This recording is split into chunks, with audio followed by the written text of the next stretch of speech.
ఈరోజు నేను ఒక టీవీ డిబేట్లో పార్టిసిపేట్ చేయడం జరిగింది. కానీ నాకు ఆ ప్రారంభ ఉపన్యాసంలో ఆ చర్చలో పెద్దలు స్వర్గీయ వివేకానంద రెడ్డి గారి యొక్క ప్రయాణం నాకు గుర్తొచ్చింది. ఆ చర్చలో వారి గురించి మాట్లాడేటప్పుడు అనేక విషయాలు నాకు హృదయాన్ని కదిలించాయి. ముఖ్యంగా అధ్యక్షత వహిస్తున్నటువంటి తులసిరెడ్డి గారు ఎవరైతే ఉన్నారో ఆయన కానీ తులసిరెడ్డి గారితో పాటు వివేకానంద రెడ్డి గారు వారి యొక్క సొంత ఊరు సొంత ఇల్లు పులివెందుల్లో ఉంటే రెండో ఇల్లు మన వెంకటాద్రి ట్రైన్లో ఉండేది. ప్రతిరోజు వెంకటాద్రిలో నేను ప్రయాణం చేసేటువంటి సమయంలో తప్పనిసరిగా తులసిరెడ్డి సారు వివేకానంద రెడ్డి సారు తప్పనిసరిగా ఆ ట్రైన్లో ఉండేవారు.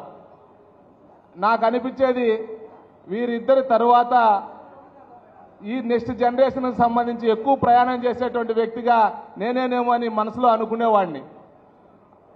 తులసిరెడ్డి సార్ కారణంగా నాకున్నటువంటి చిన్నప్పటి నుంచి నేను విద్యార్థి నాయకుడిగా ఉన్నప్పటి నుంచి కూడా తులసిరెడ్డి గారు నన్ను చాలా ప్రేమగా చూసేవాడు.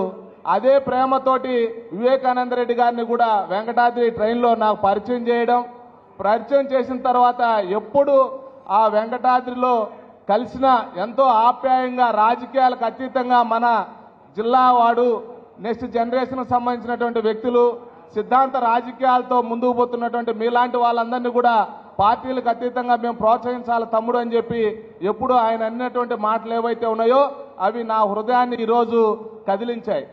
నిజంగా వారికి అలాంటి వ్యక్తులు అజాత శత్రువు, మానవత్వం పరిమళించేటువంటి వ్యక్తి, మృదు స్వభావి, అలాంటి వ్యక్తులు మన మధ్యలో లేకపోవడం దురదృష్టం.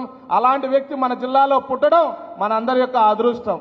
సో ఈ సందర్భంగా అక్కగారు చేస్తున్నటువంటి పోరాటం ఏదైతే ఉందో ఈ జనరేషన్ యువతకంతా కూడా ఒక ఐకాన్, పొలిటికల్ ఐకాన్గా సునీత గారు నిలబడ్డారు. వారి యొక్క పోరాటానికి అందరి యొక్క సహకారం ప్రత్యక్షంగా పరోక్షంగా ఉంటుందని చెప్పి ఆశిస్తూ ఈ అవకాశం ఇచ్చినటువంటి మీ అందరికీ కూడా ధన్యవాదాలు. మరొకసారి వారికి అంజలి ఘటిస్తున్నాను.